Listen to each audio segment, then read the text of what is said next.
2025ના ચોમાસાના વરસાદનો છેલ્લો રાઉન્ડ ચાલુ થઈ ગયો છે। આજે 28 સપ્ટેમ્બરથી લઈને 2 ઓક્ટોબર સુધી આ વરસાદી રાઉન્ડ ચાલુ રહેશે, જેમાં રાજ્યના અનેક વિસ્તારની અંદર સામાન્યથી મધ્યમ અને મોટા ભાગના વિસ્તારની અંદર ભારે વરસાદની સંભાવનાઓ છે। અનેક જગ્યાએ 2 થી 5 ઇંચ તો કોઈ જગ્યાએ 5 ઇંચ કરતા પણ વધુ વરસાદ વરસી શકે છે, જેમાં ખાસ કરીને જોવા જઈએ તો બંગાળની ખાડીનું જે સાયક્લોનિક સર્ક્યુલેશન હતું એ પશ્ચિમ દિશામાં ગતિ કર્યું અને એ સાયક્લોનિક સર્ક્યુલેશન ગઈકાલે મહારાષ્ટ્ર ઉપર આવીને મજબૂત બનીને લો પ્રેશર બન્યું હતું। એ લગભગ હવે આવનારા 24 કલાકની અંદર મુંબઈ આસપાસ આવીને ડિપ્રેશન બની શકે છે, એટલે કે હજુ પણ આ સિસ્ટમ છે મજબૂત બની શકે છે। ડિપ્રેશન બનવાને કારણે આવનારા 24 થી 36 કલાક દરમિયાન મુંબઈની અંદર જનજીવન અસ્તવ્યસ્ત થઈ શકે છે। મુંબઈની અંદર ભારેથી અતિ ભારે વરસાદ નોંધાય તેવી શક્યતાઓ છે અને હવે આજે 28 સપ્ટેમ્બરથી ગુજરાતના પણ અમુક વિસ્તારની અંદર વરસાદની શરૂઆત થઈ છે, જેમાં સૌરાષ્ટ્રના વિસ્તારો અને દક્ષિણ ગુજરાતની અંદર વરસાદની શરૂઆત થઈ છે।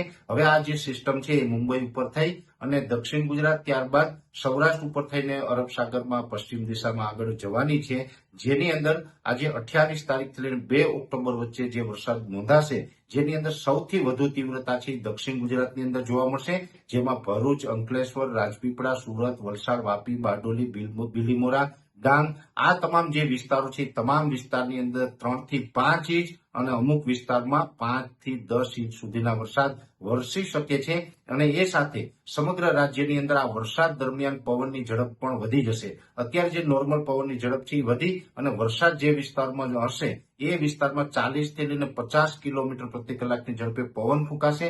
દક્ષિણ ગુજરાતમાં પણ પવન સાથે વરસાદની શક્યતાઓ છે। સૌરાષ્ટ્રની અંદર વાત કરવા જઈએ તો ભાવનગર, અમરેલી, ગીર સોમનાથ અને જુનાગઢ જેવા વિસ્તારની અંદર 2 થી લઈને 3 ઇંચ અને 1-2 સેન્ટરમાં 5 ઇંચ સુધીનો વરસાદ વરસી શકે છે। બોટાદ, મોરબી, સુરેન્દ્રનગર અને રાજકોટ જેવા વિસ્તાર છે તેમાં પણ હળવાથી સામાન્ય અને 1-2 જગ્યાએ મધ્યમ વરસાદ વરસે, એટલે 1 થી લઈને 2 ઇંચ સુધીના વરસાદ ત્યાં વરસી શકે છે।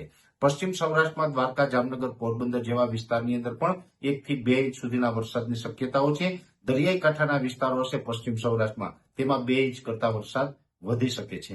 એ સાથે મધ્ય ગુજરાતની અંદર વિરમગામ, સાણંદ, આણંદ, નડિયાદ, ખેડા, વડોદરા, કપડવંત, ગાંધીનગર અને અમદાવાદ જેવા વિસ્તાર છે તેમાં પણ 1 થી 1.5 ઇંચ અને અમુક વિસ્તારમાં 1 થી 2 ઇંચ સુધીનો વરસાદ છે આજે 28 તારીખથી લઈને 2 ઓક્ટોબર દરમિયાન જોવા મળે તેવું અનુમાન છે। કચ્છની અંદર પણ સાર્વત્રિક રીતે અડધાથી લઈને 1.5 ઇંચ સુધીનો વરસાદ વરસી શકે। ઉત્તર ગુજરાતમાં સાબરકાંઠા, બનાસકાંઠા, પાટણ, મહેસાણા અને જે વાવ-થરાદના વિસ્તારો છે એ તમામ વિસ્તારોમાં વરસાદની શક્યતાઓ છે। ખાસ કરીને ઉત્તર ગુજરાતમાં થોડીક તીવ્રતા ઓછી હશે, એમાં પણ સૌથી ઓછી તીવ્રતા છે અરવલ્લી અને સાબરકાંઠા જિલ્લામાં જોવા મળે તેવી શક્યતાઓ છે।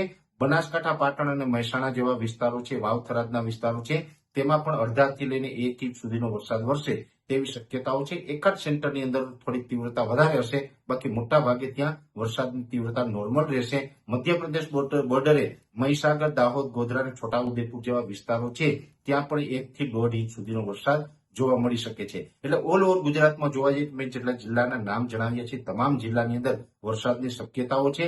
ખાસ કરીને દક્ષિણ ગુજરાતની અંદર સૌથી વધુ તીવ્રતા જોવા મળશે અને બીજા નંબર ઉપર હશે સૌરાષ્ટ્રના ભાગો અને આ વરસાદ છે એ જે વિસ્તારોની અંદર હશે ત્યાં ગાજવીજ અને ભારે પવન સાથે તોફાની વરસાદ જોવા મળે તેવું અનુમાન છે। એટલે આ 28 થી લઈને 2 ઓક્ટોબર સુધીનો આ વરસાદનો રાઉન્ડ છે અને 2025ના ચોમાસાનો અને છેલ્લો રાઉન્ડ ગણવાનો છે। આ રાઉન્ડ પૂર્ણ થયા પછી રાજ્યમાંથી ચોમાસાની વિદાયની શરૂઆત થઈ જશે। એટલે ખાસ કરીને અત્યારે દરેક મિત્રોએ સાવચેતી રાખવાની છે, કેમ કે આ વરસાદી રાઉન્ડ છે થોડોક ભારે રાઉન્ડ છે, પવન સાથે રાઉન્ડ છે ને અત્યારે નવરાત્રીનો તહેવાર પણ ચાલી રહ્યો છે, ખેડૂતોને પાક હાર્વેસ્ટિંગ કરવાનો છે અને આ ટાઈમે આ વરસાદી માહોલ રહેવાનો છે।